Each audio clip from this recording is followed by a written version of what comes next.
सभी को नमस्कार। मैं कविता दुआ करनाल से पॉलिटिकल साइंस लेक्चरर स्वागत करती हूँ आपका 10th ज्योग्राफी की क्लास में।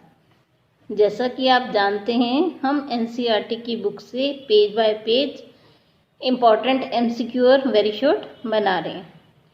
पिछले भाग में हमने लेसन संसाधन एवं विकास, क्योंकि ये बड़ा लेसन है तो भाग 1 के एमसीक्यू और वेरी शॉर्ट देखे। आज हम जो आधा बचा हुआ लेसन था उसका भाग 2 बनाने जा रहे हैं और इसमें हम देखेंगे कि हमारे कौन कौन से इम्पॉर्टेंट एमसीक्यू और वेरी शॉर्ट है।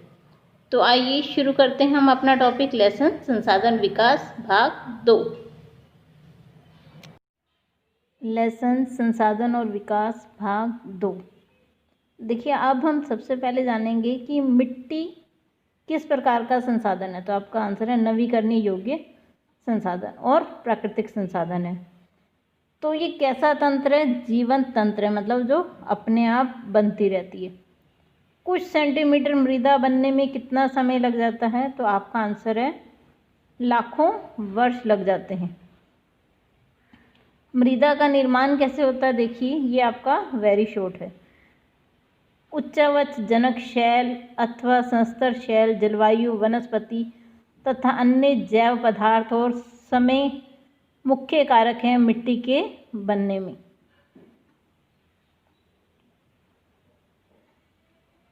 मृदा जैव और अजैव दोनों पदार्थों से बनती है। ये आपका अगला 1 वर्ड वाला प्रश्न है।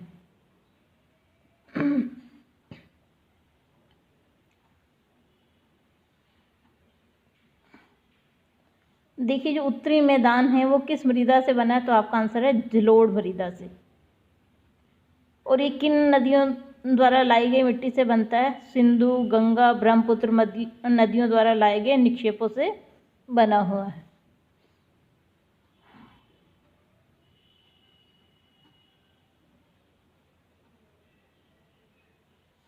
जलोढ़ मिट्टी में क्या क्या चीज़ें पाई जाती हैं? रेत, सिलट, मृत्तिका विभिन्न अनुपात में पाई जाती है। ये आपका वेरी शॉर्ट है।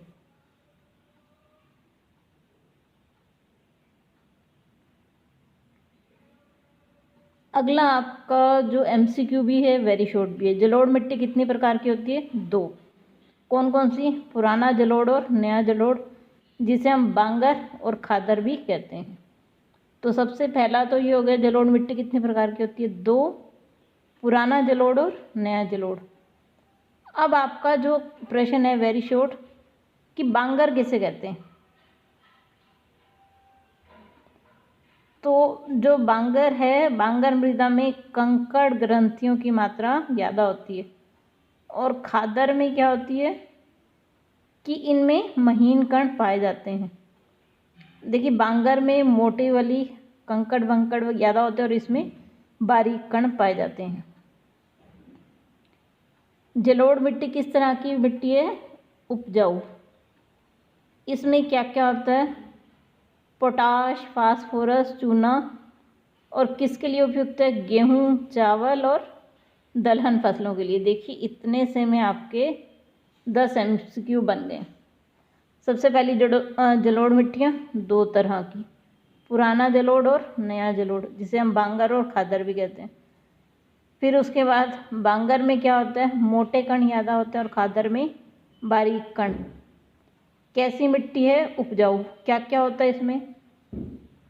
पोटाश, फास्फोरस, चूना युक्त। और कौन सी फसलें उगाई जाती है? गन्ना, चावल, गेहूँ और दालें। अब हम आते हैं काली मिट्टी पर। इसे हम किस नाम से जानते हैं? रेगर मृदा। किस फसल के लिए अच्छी होती है? कपास के लिए। तो आपको 2 चीज़ें याद रखनी है। पहली, इसे रेगर कहा जाता है और दूसरी, कपास की खेती के लिए ये अच्छी होती है।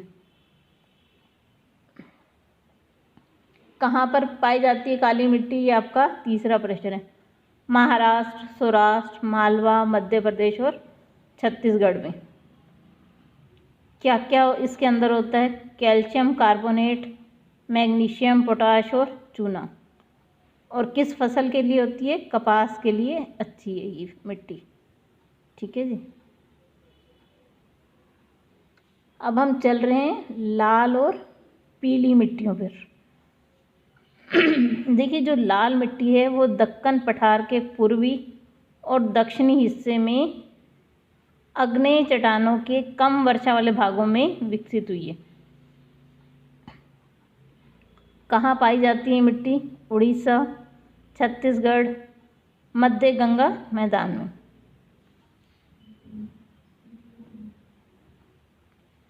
अब हम चलेंगे लेटराइट मृदा पर।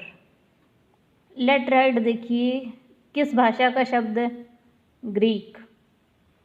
लेटर से बना है जिसका अर्थ है ईंट। तो ये कैसी मिट्टी है? जैसे हमारा ईंट का रंग होता है लाल, ईंट का रंग है ना लाल, तो ये वैसी ही मिट्टी है लाल। तो कहाँ पाई जाती है? देखिए महाराष्ट्र के पश्चिमी घाटों, उड़ीसा और पश्चिम बंगाल में पाई जाती है ये मिट्टी। तो आपको देखिए ये काम मैप में भी साथ देगा कि काली मिट्टी कहाँ पाई जाती है? महाराष्ट्र में। लाल कहाँ पाई जाती है? छत्तीसगढ़ में। हाँ, लाल और पीली छत्तीसगढ़ में। लेटराइट कहाँ पाई जाती है? पश्चिम बंगाल में। आप एक एक दो दो ऐसे राज्यों के नाम याद रख लीजिए। जलोढ़ कहाँ पाई जाती है? हरियाणा, पंजाब में।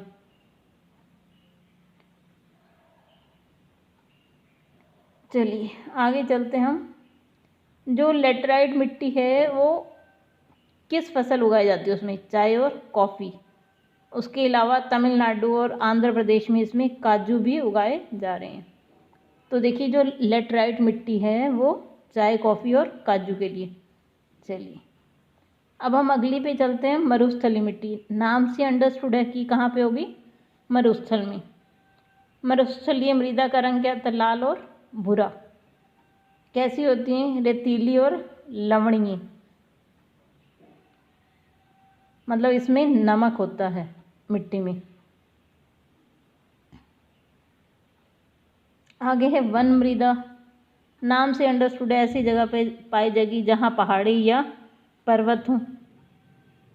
पहाड़ी और पर्वतीय क्षेत्रों में पाई जाती है और पर्याप्त वर्षा होती है।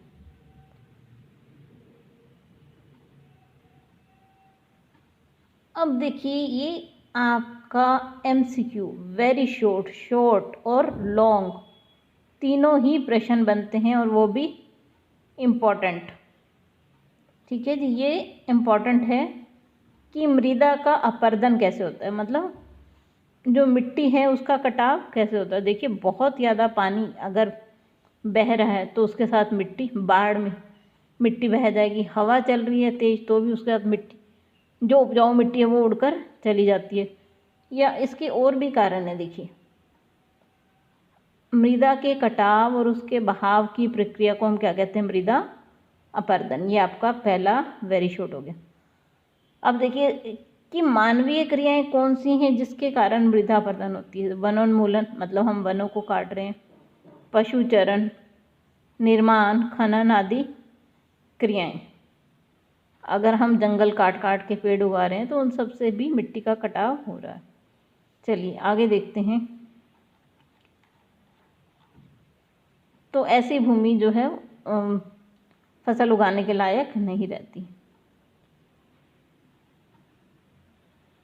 देखिए जो पहाड़ी एरिया है उनमें हवाओं द्वारा, मैदानी एरिया में हवाओं द्वारा मिट्टी उड़ जाना अपरदन कहलाता है।